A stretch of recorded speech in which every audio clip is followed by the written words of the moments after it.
Hello guys, तो कैसे हैं आप लोग। देखिए, आज हम लोग क्लास 10th की साइंस स्टार्ट करने जा रहे हैं। ठीक, इस साइंस में फिजिक्स, केमिस्ट्री, बायो 3 पोर्शन होते हैं। ठीक, क्लास 10th में। और उसमें जो फर्स्ट पोर्शन हम लोग स्टार्ट करने जा रहे हैं फिजिक्स का। ठीक, उसमें जो पहला चैप्टर है प्रकाश का परावर्तन एवं अपवर्तन। ठीक, देखिए इसमें आप लोग सबसे पहला वर्ड जो प्रकाश है इसके बारे में जानिए। ठीक, देखिए प्रकाश एक प्रकार की ऊर्जा है जो हमारी आंखों में संवेदना उत्पन्न करता है, जिससे कोई चीज़ें हमें दिखाई देने लगती है। ठीक, अब इसके बारे में थोड़ा सा लिख लिया जाए। प्रकाश क्या होता है। प्रकाश, लाइट। अब देखिए हम लोग प्रकाश का डेफिनेशन लिख लिए कि प्रकाश एक प्रकार की ऊर्जा है जो हमारी आंखों में संवेदना उत्पन्न करती है। ठीक, अब देखिए संवेदना क्या होता है। ठीक, संवेदना के कारण ही हमें वस्तु दिखाई देती है। ठीक, अच्छा जैसे मान लीजिए कोई पर्सन है और इसके सामने कोई वस्तु रखी गई है। ठीक, देखिए इस व्यक्ति को ये वस्तु तभी दिखाई देगी जब ये प्रकाशित होगी, यानी प्रकाश में रखी गई हो। ठीक, इस पर जो प्रकाश होगी वो प्रकाश इसकी आंखों को क्या करेगी, संवेदित करेगी। क्या करेगी, संवेदित करेगी। अगर इस पर पड़ी प्रकाश इसकी आंखों को संवेदित नहीं कर पा रही है तो ये वस्तु दिखाई नहीं देती है। ठीक, अच्छा अभी ये क्या कर पा रही है, संवेदित कर रही है, तो इस व्यक्ति को ये वस्तु दिखाई देगी। ठीक, अच्छा अब देखिए मोटा मोटा हम लोग समझ लेते हैं प्रकाश के गुण को थोड़ा। प्रकाश के गुण। ठीक, अच्छा पहला इसका गुण देखते हैं कि प्रकाश विद्युत चुंबकीय तरंगों के रूप में चलता है। ठीक, प्रकाश विद्युत चुंबकीय तरंगों के रूप में चलता है। देखिएगा चुंबकीय तरंगों के रूप का मतलब समझिएगा, जैसे हम लोग का जब फ्रैक्चर हो जाता है, जैसे हम लोग क्या करते हैं, एक्सरे करवाते हैं। ठीक, एक्सरे हुआ, गामा रे हुए, ठीक, रेडियो वेव्स हुए, ये सब क्या होती हैं, चुंबकीय तरंगों के रूप में चलती हैं। ठीक, उसी प्रकार प्रकाश भी विद्युत चुंबकीय तरंगों के रूप में चलती है। ठीक, अच्छा दूसरा इसका गुण देखा जाए, प्रकाश की चाल जो निर्वात में होती है, निर्वात में 3 × 10⁸ मीटर पर सेकेंड होती है। ठीक, अच्छा तीसरी बात याद रखिएगा, प्रकाश एक सीधी रेखा में चलता है। ठीक, इस बात को समझिएगा, कभी भी अगर प्रकाश आ रही है, ठीक, मान लीजिए प्रकाश है, ठीक, अगर इसके रास्ते में कोई चीज रख दी जाती है, ठीक, तो ऐसा नहीं होता कि प्रकाश यहां से घूम के फिर इस रास्ते से चली जाती है। ऐसा होता है कि नहीं, यानी यहां से डिफिनीशन से हमें पता ही चल जाता है कि प्रकाश सीधी रेखा में चलती है। देखिए इसके बीच आप कुछ रख देंगे तो टकरा के वापस लौट जाएगी। ठीक, जाना होगा तो सीधी जाएगी। ठीक, अच्छा तीसरी बात हो गई। चौथी बात जानिएगा, प्रकाश की 2 प्रकृति होती है। ठीक, 2 प्रकृति होती है। देखिएगा इसका मतलब समझिएगा, 2 प्रकृति होती हैं। ठीक, प्रकाश जो होते हैं वो 2 रूप होते हैं। ठीक, वो तरंग के फॉर्म में भी होते हैं, तरंग के फॉर्म में, और कण के फॉर्म में भी होते हैं। ठीक, देखिए ये जो टॉपिक है तरंग और कण, ये हम लोग 12th में बहुत बारीकी से पढ़ा जाता है। ठीक, अब देखिए मोटा मोटा हम लोग प्रकाश के बारे में बहुत चीजें जानेंगे। प्रकाश एक प्रकार की ऊर्जा जो हमारी आंखों में संवेदना उत्पन्न करती है।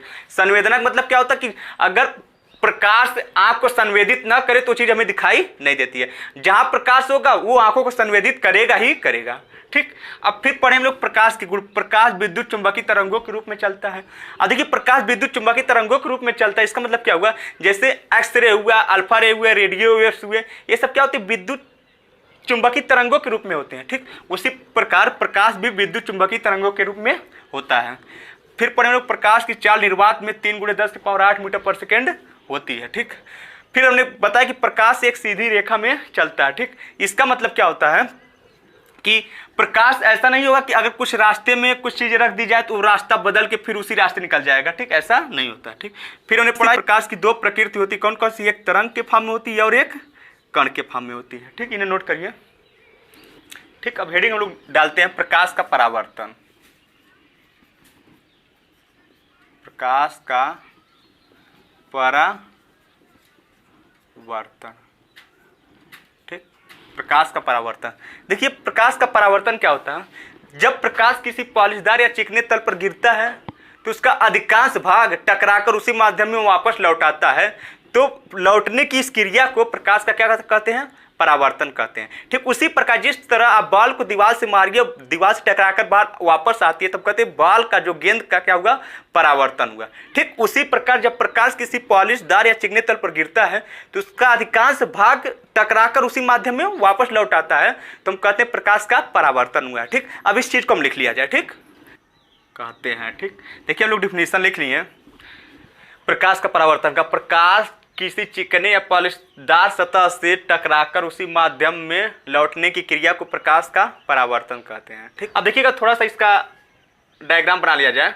ये चिकना तल है, या ये मान लिया जाए कि एक समतल दर्पण है। ठीक, जिसकी एक तरफ क्या लगी है, कलई लगी है।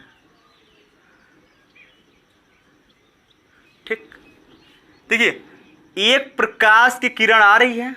ठीक, इसको और बढ़ा लिया जाए, समतल दर्पण। ठीक, अब देखिएगा एक माध्यम से आ रही है ना, माध्यम का मतलब होता है किस माध्यम से आ रही है। ठीक, मान ली हवा हो।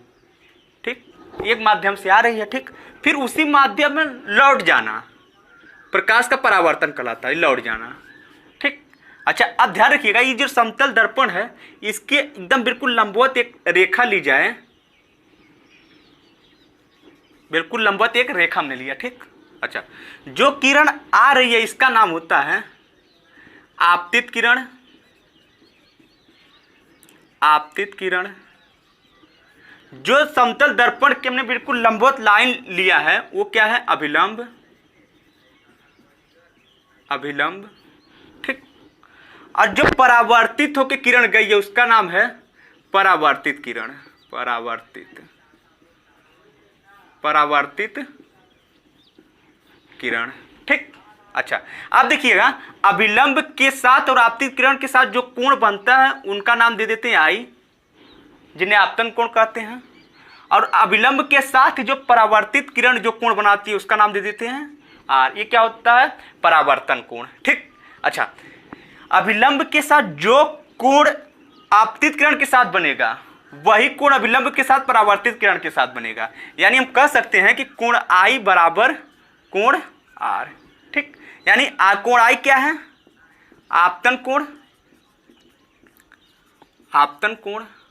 और कोण आर क्या है, परावर्तन कोण। परावर्तन कोण। ठीक, अब देखिए इसके 2 नियम होते हैं, वो 2 नियम देख लिया जाए। 2 नियम, परावर्तन के 2 नियम क्या होते हैं।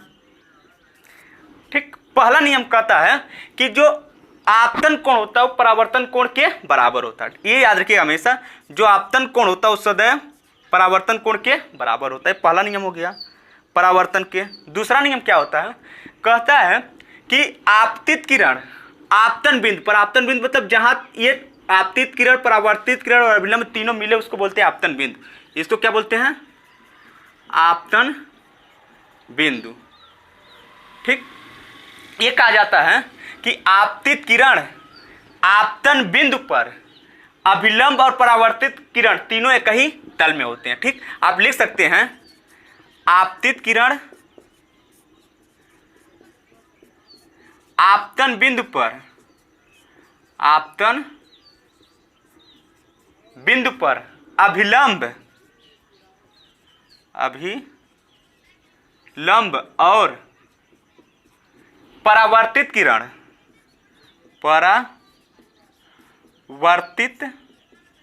किरण, तीनों एक ही तल में होते। देखिए तीनों एक ही तल में है ना, तीनों एक ही